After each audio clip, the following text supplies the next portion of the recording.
Hello there, astrology lovers. My name is Amanda Walsh, and I am the CEO and co-founder of Astrology Hub.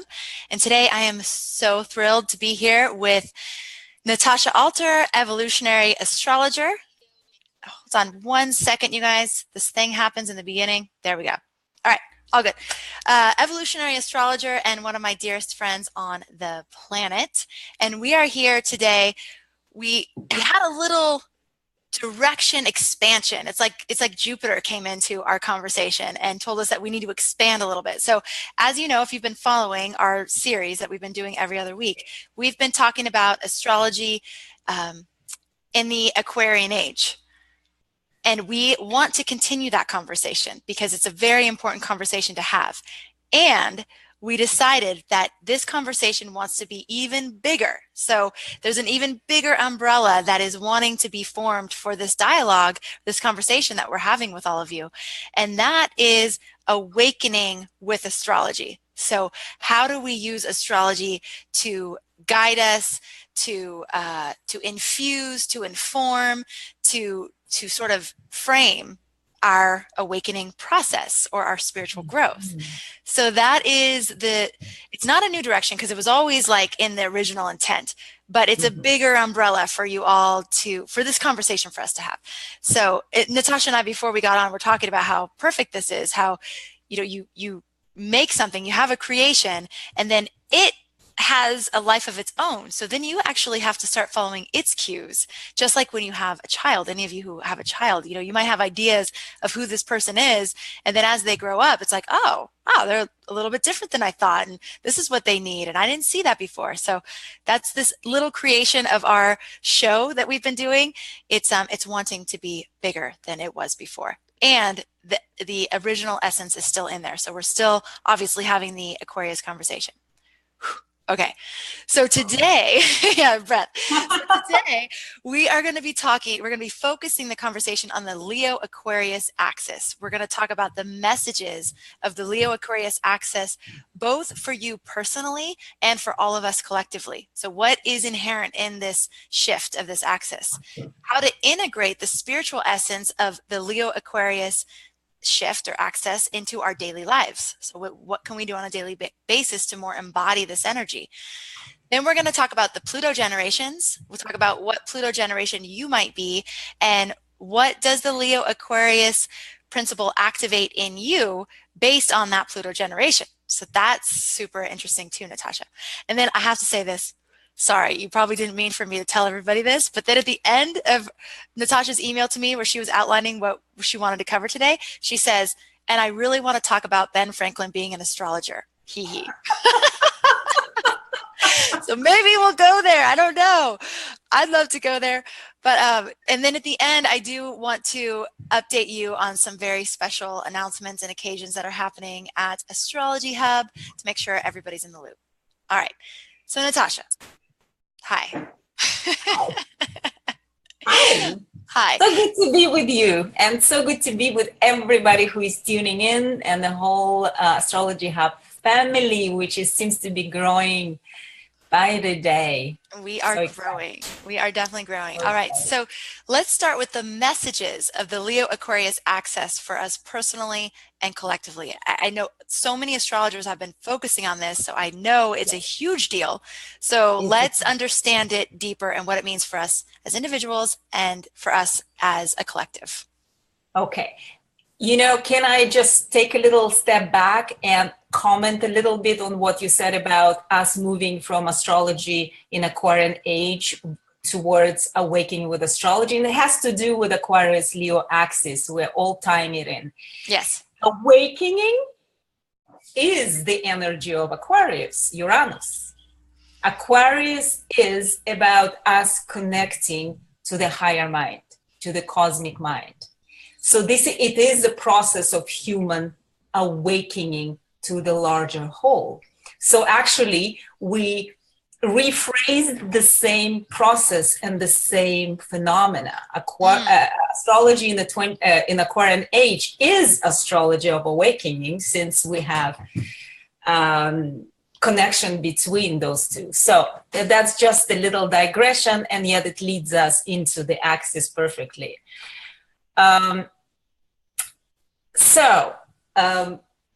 Mars has moved in Leo to Leo today. We have a lot of Leo energy building up, and this is one of the reasons we wanted to stay with this axis. And maybe have a little extra perspective on what it all means for us. So let's just start with Leo. There can never be enough of Leo, eh? Let's just think of the sun of our solar system. Let's just feel this giant, incomprehensible bulb of energy. This is the sun, and this is the ruler of Leo. I kind of want to close my eyes and like actually tune into it fully. Yeah. I mean, to feel, to understand what is behind all of the words that we are attaching to every archetype, and in this case to Leo, we just have to connect directly with the energy of the planet. So we have this unbelievable, pulsating, vibrating, glowing, radiating ball of light and fire in the center of our solar system.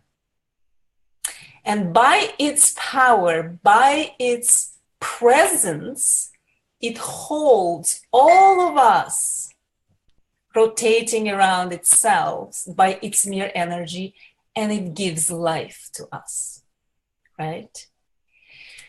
So that's the essence of also our own sun in the chart. And that's the essence of Leo archetype. Which is what? It's giving life. It's a life-giving principle. How does it give life, though? Does it do anything? Does it go around creating something outside of itself? No. Sun, in order to serve all, in order to preserve and create life, just needs to be itself, basically. Radiate. Exactly, radiate its essence. So by being itself, it gives and it serves. You see, you understand the principle. Before we even attach any qualities which we receive as humans and translate into our behavior when we are in Leo archetype, just by understanding what does this energy, what does this star, what is our sun doing, how is it doing it, we can understand the principle of Leo. And this affects everybody, right, Natasha? Sorry, real quick. It affects everybody. Explain to me, this is a very beginner question, but explain to me why the axis shifting from Virgo Pisces to Leo Aquarius has an effect on everyone. You know what I'm saying? Like, does it matter where it's hitting your chart? Because we all collect.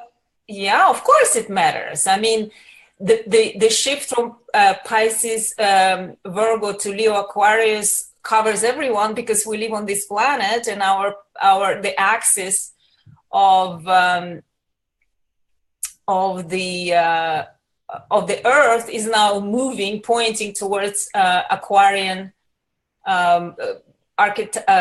Aquarius in the north and Leo in the south. So we're doing it every couple of thousand years. That's what the precession of equinoxes is. And that's why, because of the tilt of the Earth, it creates that rotation, which is about 26,000 years altogether. So every couple of thousand years, it will move to the next. Okay, so in terms of like a metaphor or something, kind of to further understand that, is it kind of like the theme? Wait, hold on. Is it kind of like the theme humming behind the background of everything? Of course. Okay. So it's like this little humming, energy that's coming in and affecting everyone.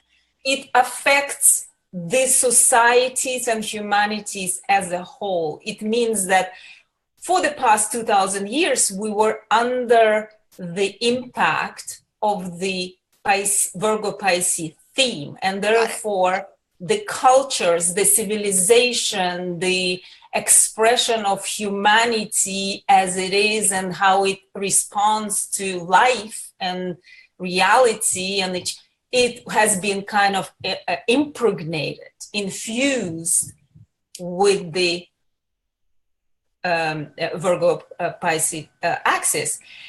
And one of the big shifts that we are experiencing when we move from that axis into Leo-Aquarius is moving from externalization of divinity, which is one of the expressions of Virgo Pisces energy, at least in our times, let's say, in our particular phase of evolution.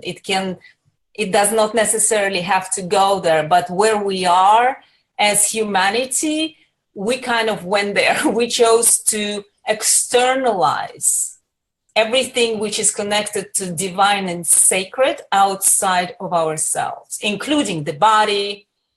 The body is not sacred, it's sin.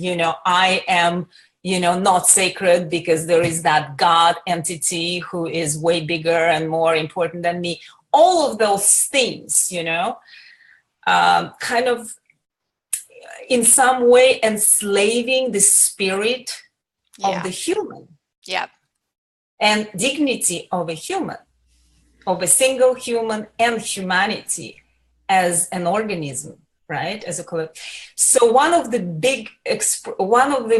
essential expressions of that shift is moving towards times when we are going to be bringing that divinity to ourselves, and we are going to be reclaiming our divine right, our divine connection. We're going to be coming back to selves and seeking that divine source within. We're going to be picking up on what the Jesus character said once: the kingdom of God is within you. All of a sudden, ding, we come to Leo-Aquarius age, and it's within us. So we are moving the attention towards ourselves, and we understand that we are the fractal of all that is. We are the fractal of all intelligence and all sacredness and all creation that is out there, because we are connected on a cellular level, on atomic level. We are made of the same energy. So if we cultivate that relationship with our inner divinity, we cultivate the relationship with the rest of existence and the divine source itself. So you see the importance of that movement, and you can see it reflected in contemporary spiritual messages that a lot of teachers out there are talking about. It's coming back to self. It's remembering the self. And I mean, we've lost so much of our natural relationship with our core through this Piscean age. It has been lost. And we feel bad even exploring it. It's like, oh, we're being like selfish and egotistical, and and I hear this all the time from my clients. Whenever I encourage them and pick up that theme, that sun, that connection needs to be revived, and the attention needs to be brought to self, especially Pluto and Virgo generation people, there is that shame that comes up. There is a fear of being perceived selfish. You see how we have been indoctrinated through the centuries, through the ages. I do. I was just having a conversation with someone who I was feeling like they would be if they were to sort of get in front of their message, so this person runs an organization, if they were to get in front of their message and connect with their audience in a really authentic way, that it would actually help the cause that this person was behind. And there's this hesitation that it's so predominant, that, well, I don't want it to become about me. Like, I want it to be about them. I don't want it to be about me, you know? And it's like, oh, I get that. Like, I totally understand that. And yet you radiating who you are will help the essence of that come through even more, you know? So it's definitely a huge shift. And it is so ingrained in us that, you know, we, especially those of us who are conscious, or, you know, more conscious, or, you know, more on our spiritual path, there's this thing with getting confused with humility too. It's like, well, that's not very humble of me to put myself out there that way, or, you know, spend that time on myself. That's not humble. So I think this is a big conversation for so many of us that struggle with those concepts and the healthy expression of them, you know, the healthy expression of them. Well, think back to the sun. Speaking about humility or not, right? Because I diverted you. You were going into Leo, so let's talk about Leo. Yeah. No. This is all connected to what we're talking about. Think about the sun. Do you feel like the sun lacks humility? Who is that dude or being or entity out there who she thinks he is to shine upon us and give us all this amazing life? No, oh my God. It's not even a question. Why? Because when you are in the fullness of yourself, you just give, and that's your service. And that becomes, you know, the healthy Leo is humble automatically. It does not need to prove itself. It doesn't need to compete with others. It doesn't need to be self-conscious about how it's being perceived, whether it just is in itself. Authentically, naturally. Natasha, I got to bring up the beloved Leo that so many in our audience love, the Leo King. Of course. The conversation that we had the other day, because what I love about him is the purity of the essence. Like he radiates his essence so purely. And then when you meet him in person, he is so humble. Like there is no, like, I think maybe people might think that he would be like this egomaniac kind of guy, not even remotely. It is truly about the service, like why he's showing up and why he does what he does. And he just shows up and he radiates, and it's like, oh my God, it's impossible to not feel the warmth and not feel like he's, you know, connecting with you personally, because it's that radiance. And the other thing that he said that I feel is so huge in this conversation as well is that we, you know, in the spiritual community, there's a lot of talk about like love and light, right? There's light, there's love, there's light. Well, what is light? Light is information. And what information do we have that we can radiate? And that is the essence of who we are. So when we are who we are and we're radiating that in its purest sense, we are spreading light. That's what we're doing. And when we filter it and censor it and feel shame about it or feel bad about it, we're actually casting shadows on our own light. And then it doesn't come through as pure, and people can't feel it as pure. And, you know, so anyways, this conversation is huge. And I think so many of us can take notes from him. Like, I think of him as like the ultimate Leo. Like he is fully in that Leo essence, day in, day out, giving, sharing, radiating. And, you know, and that's why we love him. Yes. Yeah. So he channels the energy of the sun pretty well. Yeah. He also, or anybody who are well embodying their sun, not necessarily in the sign of Leo, but their sun, who are truly in their core essence. By the way, the word core is the heart, right? Yeah, the courage. It has a Latin origin, and it means the heart. In the heart of their being, in the core of their being, they are inspiring others to step into that same place within themselves. You see, Mm-hmm. What happens is you share your light so easily and so generously and so naturally that everybody else or a lot of people will start catching up on that energy and tuning in into their own presence. So It's yeah, it, it's playing that role model role, because it's very again, like, inspirational. yeah, because we don't actually have a whole lot of role models of this healthy expression, this expression that's Exactly. not truly underneath it all, like power hungry or being driven by greed or any of that. Like it's Right. this pure Leo expression that is about the service, about the giving. So yeah, I think you're right. It does. It gives a placeholder for all of us to then go, oh, okay, that's possible, and I can do it that way. Yeah. Exactly. It's very inspirational. Well, let's look right away at what's the unhealthy expression of Leo then. What happens to Leo that is not integrated to, let's say, its Aquarian counterpart? Or let's talk about Leo who is not evolved, enough, and whose ego is pacified, comfortable, and strong enough. Well, it will become attention seeker because Right. it becomes like a bottomless hole. It always needs to be filled. It becomes self-conscious. It becomes arrogant. It becomes full of itself in a negative way. It becomes self-aggrandizing. It becomes competitive.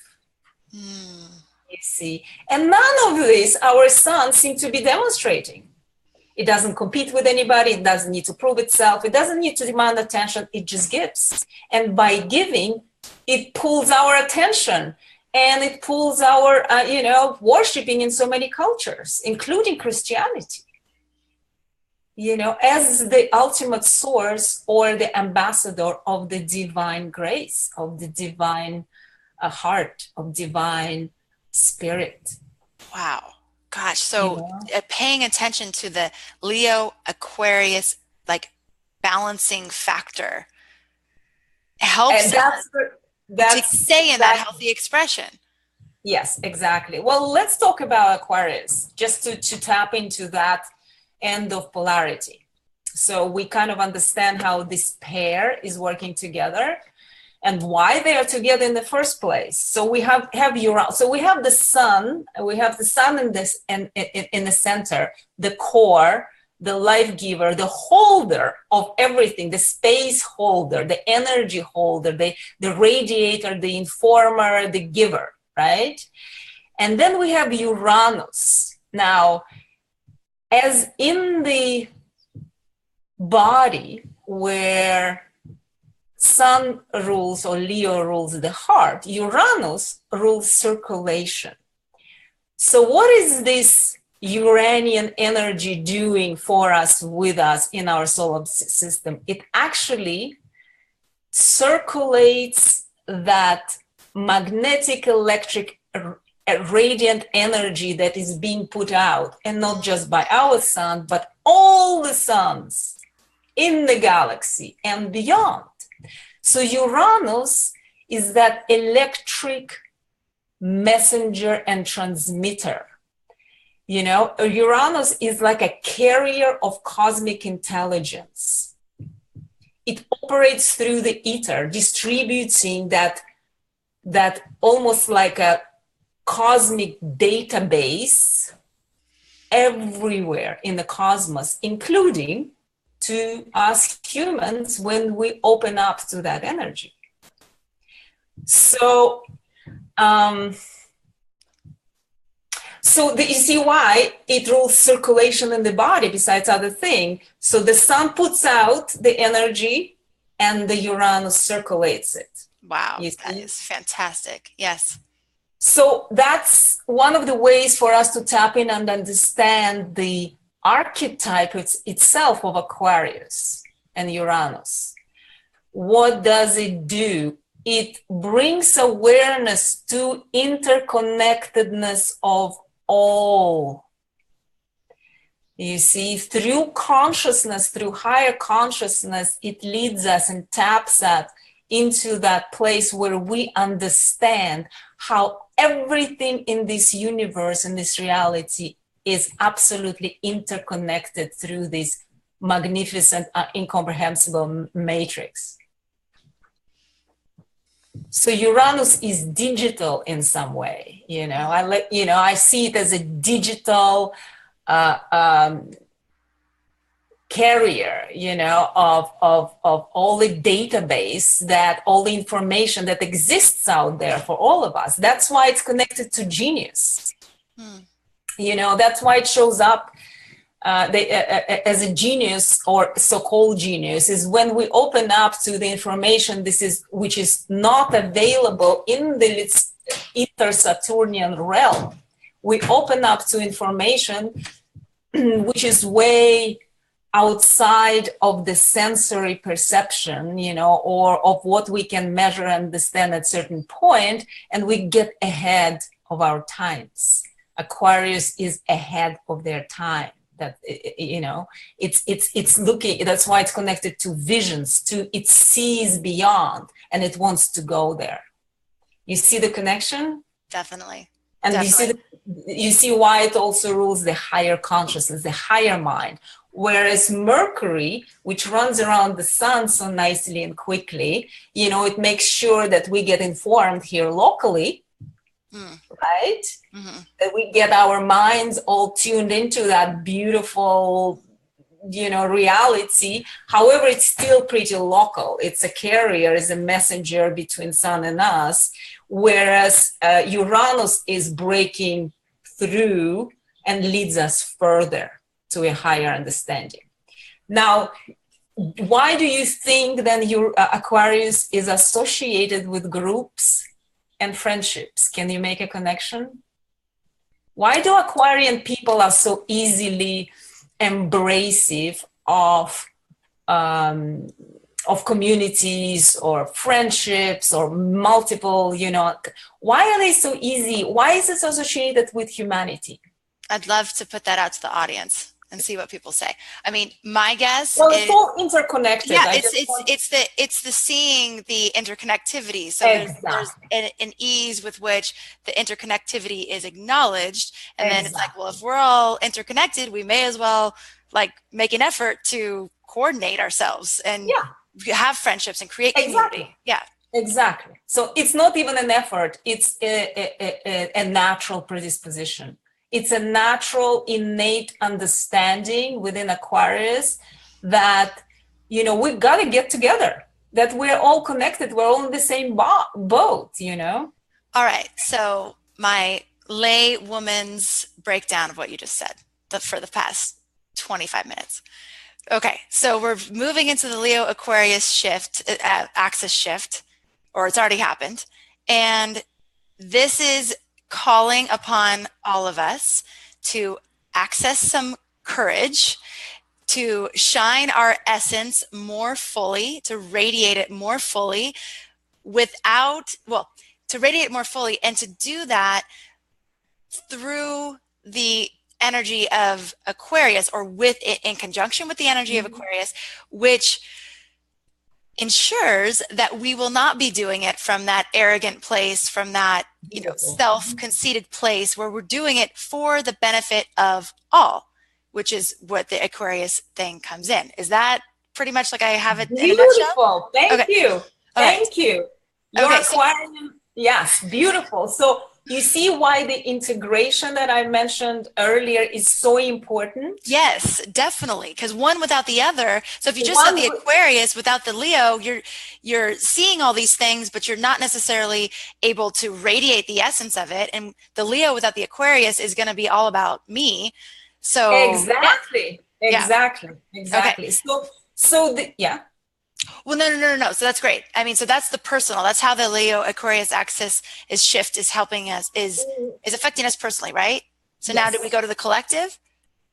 Yeah, we are kind of going in and out of personal and collective. I want to bring a catchphrase for Leo-Aquarius axis that is connected to what we just talked about. So the catch phrase of words is unity in diversity. Unity Aquarius, in diversity Leo. Okay. Love You it. Yep. see, you see, it shows the importance of acknowledging and honoring everybody's uniqueness, Leo. And only through that understanding and embracing of everybody as they are in their pure genius and realness can we move towards a healthy, conscious society and be united. You see how it works? When the line is broken, when it's not integrated, we come to very unhealthy expression, both of Aquarius and the Leo. As you said, Leo without Aquarius, when it's not connected to that larger understanding of interconnectedness, become egocentric. It becomes a pain. It's like we have actually somebody, I won't say names, but yeah, there is an example of somebody not far away from all of what's happening now. Yes. Yeah, it's a very good example of what happens to a distorted Leo. You know, the compulsional, obsessive attention seeking, you know, and disrespect for it. Now, what happens to Aquarius without Leo? Let me ask you. What do you think? Well, there's a coldness, right? There's like almost like an emotional detached sort of feel. I think probably maybe even isolation on some level, because it's like they're seeing the interconnectedness, but not necessarily using their gifts to bridge it. You know, there's I don't know, that doesn't quite make sense, but so it remains unintegrated, remains on the level of the mind, right? Thank you. Yes. Oh my gosh. Okay, so then it remains a mental concept. It's not filtered through the heart. Exactly. So Leo's got the heart thing going. Okay. Exactly. Very nice. So we have the challenge for Aquarius to integrate or to channel all the knowledge and all the wisdom and all the information that they are so good in getting and understanding and perceiving through the heart. And only by doing that can we create a healthy, let's say that information can be used and directed in a humanitarian way. Otherwise, what do we get without that Leo? What does intelligence, technical advances, science, which all is ruled by Aquarius, where can it get us to? Wow, without without the heart, it's just all about advancement and human, you know, the genius part, but not filtered through the heart. It can get very cold and calculated, and it almost sounds like the birth of artificial intelligence. Yes. Right? And that's what's happening now in the society. It's quickly building up. Okay, so Natasha, a bookmark for the future, because this is huge, and I'm sure many of you can relate with this, but in my personal life, I feel like this shift from the mind to the heart has been taking place over the last 7 years. Not the shift meaning I'm leaving the mind behind. I don't mean that at all. But this integration. And where before the mind was always the one leading the charge, it's like the heart leads the charge and the mind follows, and I put the mind to use to be of service to the heart. That's all been a big, huge process for me. And it's not easy. You know, we are so conditioned and so programmed to, be this super mental, intellectual, and that's what's valued too. So the things like the intuition and the things like following your heart and following your guidance and all that, it's sort of poo-pooed upon. So I think just maybe for you and me, and maybe the audience can also, you all can let us know how we could support each other in that process of moving into that place where the heart is at the forefront and the mind is a servant to that, okay. I want to do a little check-in for everybody. Is this helpful so far? Because this is the evolution of the conversation. So if this conversation is helpful to you, if you're resonating, please give us a yes in the chat so we can kind of get some feedback from you. Because this is always a co-creation. It's not it's not the Natasha and Amanda show. The only way we want to do this is if it's helpful to you. So, right. So let's go to the next part. how to integrate the spiritual essence of Leo-Aquarius into our daily lives. And that kind of goes from what I was just talking about. So into our daily lives, how do we do it? Well, if we all have some sort of practice, right? So right there, connecting with the heart is one of the most important nowadays. And it's, we've all been taught and probably try different spiritual practices, Eastern, Western, meditation and yoga and everything that became so popular in the last several decades. Connection to the heart, though, is something that, as you said, is not as easy because of where we are coming from. We have been systematically conditioned to disconnect from our core through the last eons of time. And why? Because by disconnecting us from our core, we get disempowered. And it's easier to control the population of individuals who don't really know their power and that are not in touch with their source, with their infinite source of divine energy and creative potential, right? So this is an immense work now for everybody, for all of us, to relearn those pathways, to reestablish those pathways, and to start deriving our intelligence from within the heart. Deriving more. Yeah, it reminds me of the Heart Math Institute. I don't know if any of you. Exactly. I wanted to mention Heart Math. There is a whole institute now that is. Yeah, tell us about some of the research that they're finding. Well, I haven't been following too much of it. I know of the existence of it. I know that they're working around measuring, for instance, the heart's magnetic field, which looks like it's way beyond, way larger than the magnetic field emanated by the brain. Way larger. If anybody knows the exact numbers, put it in the chat, because it's something like 10 times. The electromagnetic field of the heart is like, I'm going to use 10 times, but don't quote me. If you know the actual number, put it in the chat. But the size of the brain. So it's like there is this intelligence. And of course, if you did want to control humanity, like what would be the first thing to do? Cut them off from that. Potent, powder keg of inspiration and intelligence. Yes. So interestingly enough, remember Egyptian practices of mummifying the body. Yes. Everything would be taken out, except what? The heart. They would accept the heart. Why? I don't have the answer. However, there's some link here, right? Wow. There's something about the heart that is of primary importance and that connects us to everything, to the very divine source, obviously. Right? Yes. Yes. Okay, so to integrate some heart practices into our daily practice, if anyone has some good ones that they want to share, put that in the chat. For me, there's a book by Dan Millman called The Sacred Journey, I think, and it incorporates Hawaii, which I love, and but he meets a kahuna, an elder, a Hawaiian elder, who talks about the journey from the heart, from the head to the heart, and how there's this like part from here to here that's like the hardest and it takes the longest to get to, but then once you do it, it's like vroom, you just like drop into that place. So that I loved that book, but for me, it's like, it's been life that has really cultivated that, my dancing of hula, or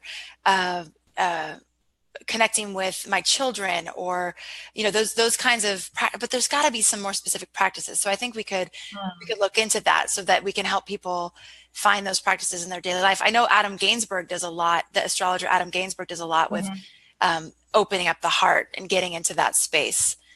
Yes, yeah, that's huge. That's beautiful. But even while meditating or just contemplating and getting in touch with yourself on daily basis, creating that space where you meet yourself and tap into your core, tap into your beingness, the sun, just there, even then, imagining that channel between mind and heart, and clearing that and uniting that, and feeling the information flowing back and forth, like cleaning up those pipes, in the East is called Shushumna, that central channel which connects all of our chakras. So that Shushumna between the heart and the mind, or the third chakra, or the top chakra, is to be worked on. It's very important. The Leo-Aquarius axis, I see it as the height of the evolution of humanity, actually, on this planet.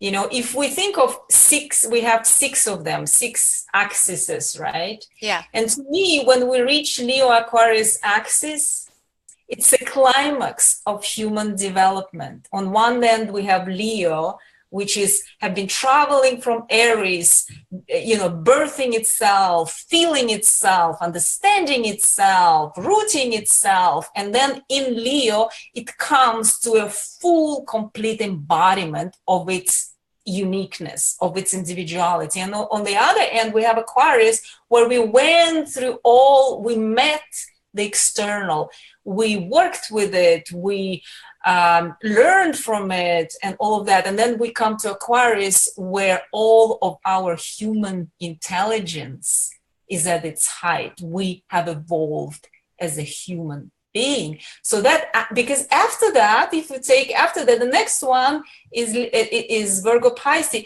We're kind of leaving this scene at that point. Virgo Pisces is where we're starting to disassemble the selfhood.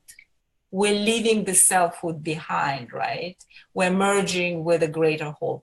So to me, this is a time of tapping into highest expression of what humanity is capable for.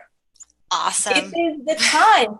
And by tapping into our hearts and our uniqueness, our individuality, we're actually serving the whole. We're tapping into the rest. And we're creating a way more evolved, upgraded relationships with others from that place. You see, where no false humility or competition or jealousy or envy of all of that. When we unite that and rise up to that challenge, we are all embracive and yet completely powerful in our sovereignty at the same time. Brilliant. I mean, the thing with the competition, I can really see that, because if you truly understand that your greatest gift is the essence of who you are, and nobody else is exactly who you are, and the greatest gift that everybody else has is exactly who they are, there's no concern over someone stealing your idea, or stealing the ideal partner for you, or any of that, because if you're truly in that essence, then you radiate that, and what comes to you is exactly what needs to come.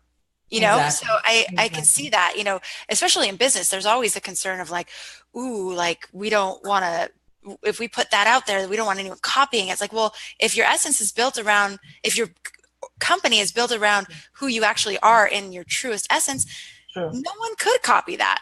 No one. And even if they do, it's not of concern of the true sun or a true Leo if somebody copies it. It does not matter.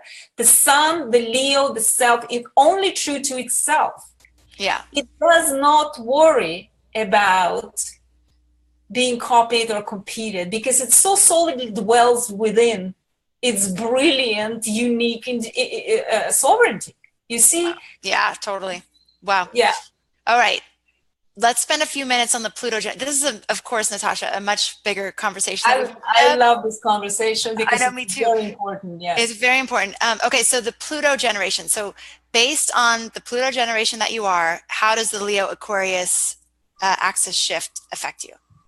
You know, first of all, I want to mention it's not just Leo-Aquarius axis shift for the couple of thousand years now. It's also the nodes of the moon that just moved into Leo-Aquarius. So we're gonna be in it for a little while, for a year and a half or so. So we are, you know, as I said, we're in a mini Aquarian age right now, mini Leo Aquarian age. I love it.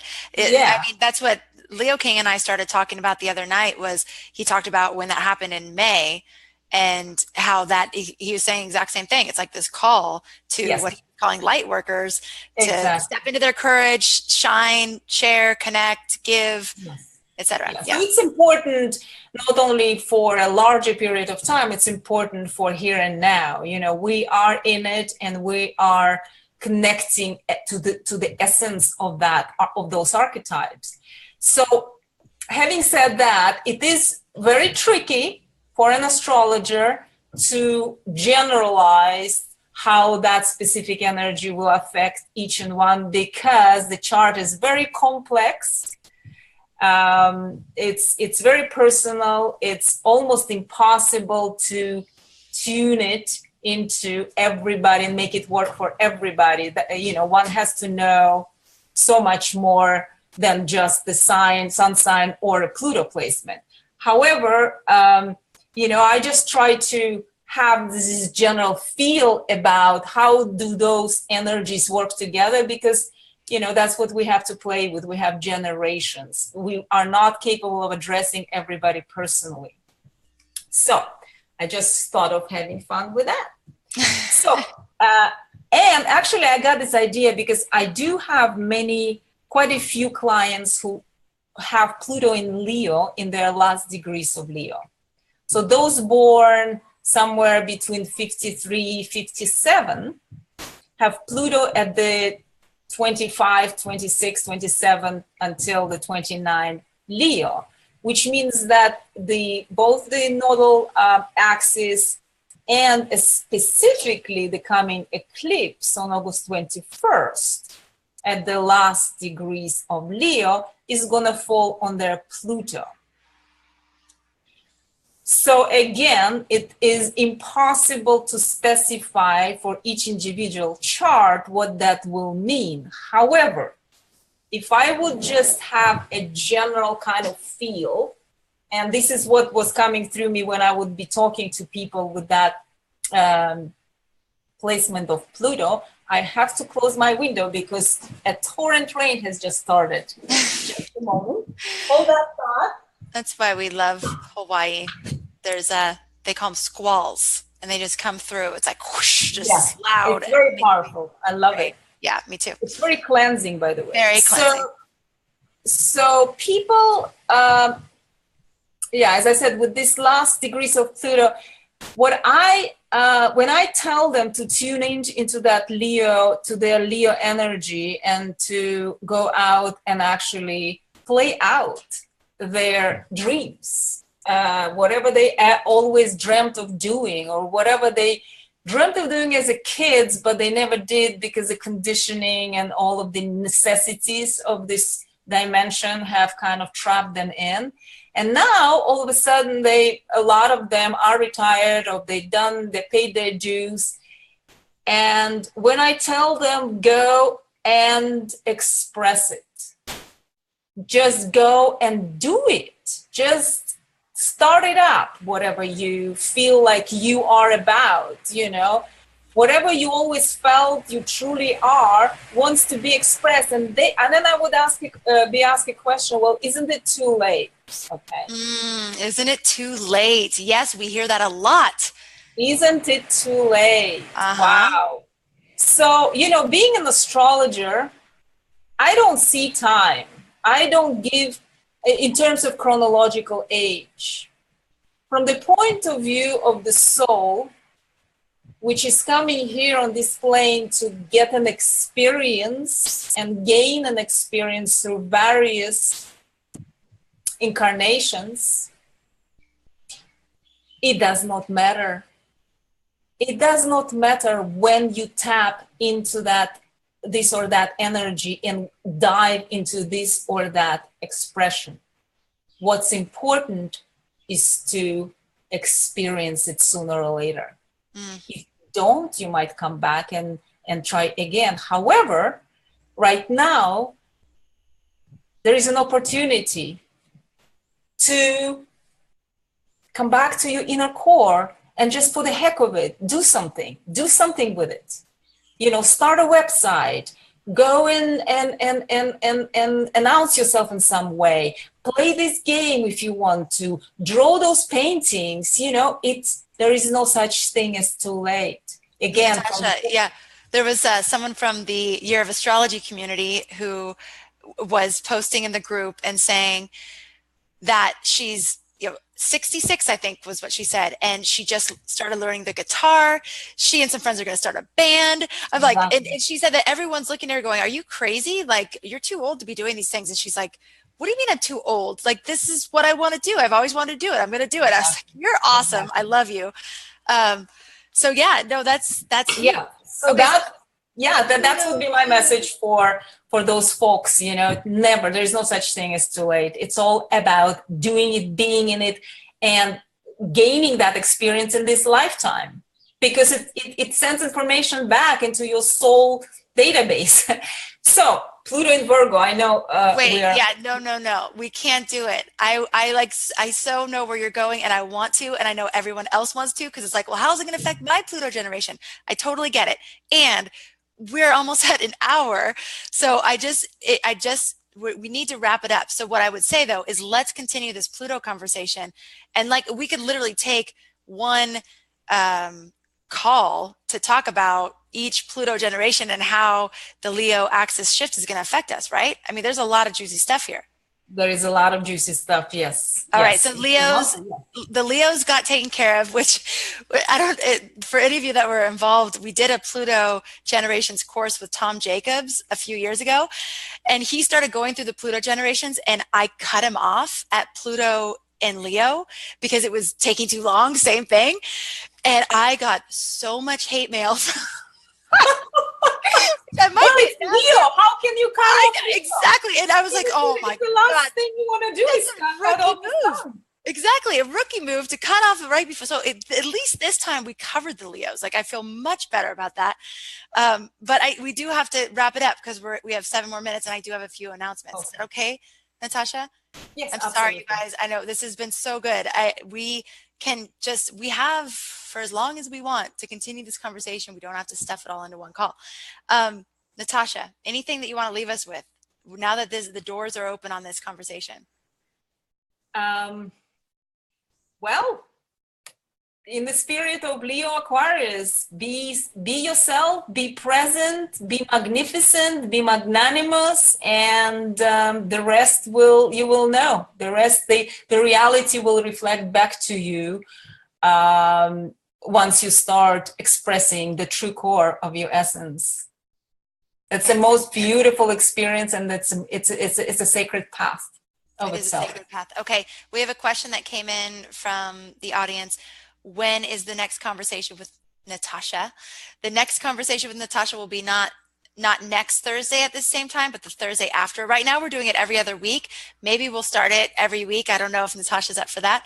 But right now it's every other Thursday at 11 o'clock Hawaii, 2 o'clock Pacific. So 2 o'clock Pacific on Thursdays. Mark your calendar. Also, an easier way is to sign up for live alerts. So you can, hopefully someone on my team will post that in the chat. Whenever we go live, you'll get an alert. It'll tell you what we're going live about, so you can decide to join or not. But if you do want to just mark this down, Thursdays at 2 o'clock Pacific, every other Thursday. So this Thursday, not next Thursday, but the Thursday after. And then couple more announcements. For those of you who haven't heard, we have done something really exciting this week. I want to make sure you all know about it. If you're not yet a part of our flagship membership group, we have opened the doors for people to join only this week. So we opened up the doors in January. We got a ton of people in January, and we haven't reopened the doors en masse since then. But because the eclipse is coming, and we talked about the Leo King a lot tonight or today, he is going to be the guide for the Year of Astrology group this lunar cycle. So every lunar cycle, a different astrologer is the guide. and they do a new moon forecast and ceremony. They do a full moon masterclass. They're engaged in our private community. You can ask them questions. They're posting things. Divine Harmony was last lunar cycle, and she was every single day posting the forecast, posting inspirational quotes. So that's one thing. So Leo King's leading this month, the next lunar cycle that we're opening the doors for.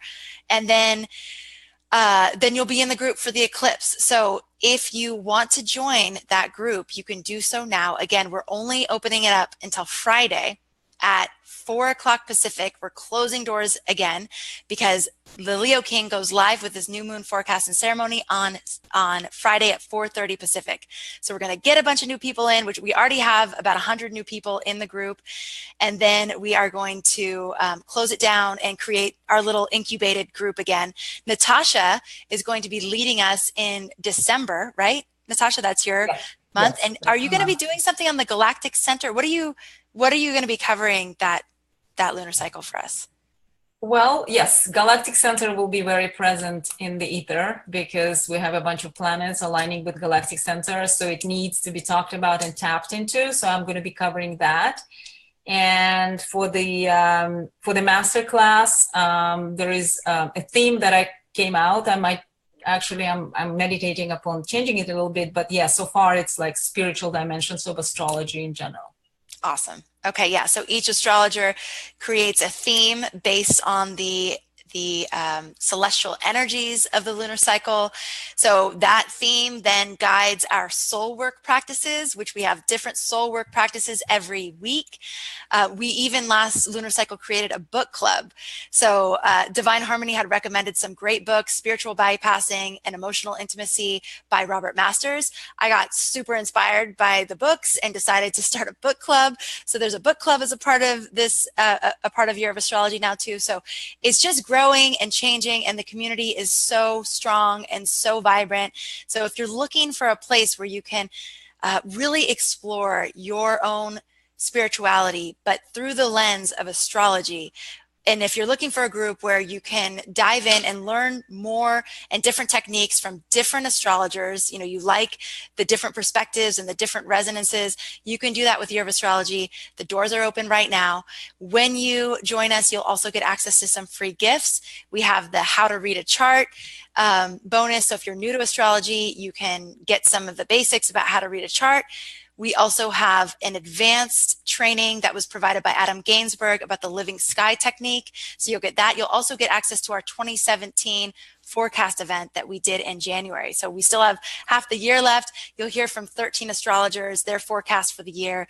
That's all waiting and available for you in the membership area as soon as you register. So would love to see you on the inside. I know a lot of people who are tuned in now are already a part of the membership. If you want to just share briefly your experience with Year of Astrology and why you'd love to embrace and welcome some new people with open arms, please do so in the chat. I also just wanted to mention, because it came up today, we do have an evergreen course called the Pluto Generations. Tom Jacobs started that a year and a half ago, and he goes through every single Pluto Generations cohort and goes into serious depth about the energy and the challenges in this lifetime, the opportunities in this lifetime. It's a really amazing course that we've done a really bad job of making sure people know about. So you can check that out. Hopefully someone on my team will put that in the chat. We also have that. You can learn more about that on our website. Okay, I think that's it. Natasha, thank you so much for everything, always. And thanks to all of you for tuning in. It's been a pleasure, as always. We'll see you in a couple of weeks with Natasha. Oh my gosh, there's so much going on. I'm sorry. It's like this year up to the eclipse, because I'm like, I didn't even tell them about tomorrow. Tomorrow we're having the live Q&A with Robert Masters. So, we started reading those books in the book club. Spiritual Bypassing, Emotional Intimacy. And then the second part of the idea was like, wow, wouldn't it be amazing if we could have Robert Masters come on and we could ask him some questions ourselves as part of the book club? And he said yes. So we invited him, he said yes. And so we're doing a live Q&A with him tomorrow at 3 Pacific. So again, sign up for live alerts and you'll be in the know for everything that's going on. Last but not least, the global eclipse meditation. We have over 1,000 people joining us already. That is going to be the meditation series we do between the lunar eclipse on August 7th, the solar eclipse on August 21st. We're going to get together every single day for those 14 days, that portal, and we're going to meditate together. We have a different spiritual teacher, meditation teacher, or astrologer guiding us each day, talking about the energies of the eclipse, which are change and transformation and anchoring love and the shadow. And there's all kinds of themes for this eclipse. So we're going to be exploring those, and then we're going to be meditating together to anchor the vibration of love on this planet. So this Leo, Regulus, heart thing is going to be completely embodied with this event. And I would love for all of you to join us. You can get the link for that in the chat too. Whoa! A lot of stuff going on. Busy, lots of energy. Yeah, lots of energy. Yes. Yeah, we're riding it. It's like there's a big, huge swell that's come in, and it's like, okay, let's do our best to ride this energy as elegantly as possible, and not bail. So, so far, so good. All right. Thank you, everybody, so much for joining us. As always, love this time and space to connect with you, and we'll see you. Thank you from my heart. Yay. Thank Aloha. Keep giving us feedback. We love it. Thank you.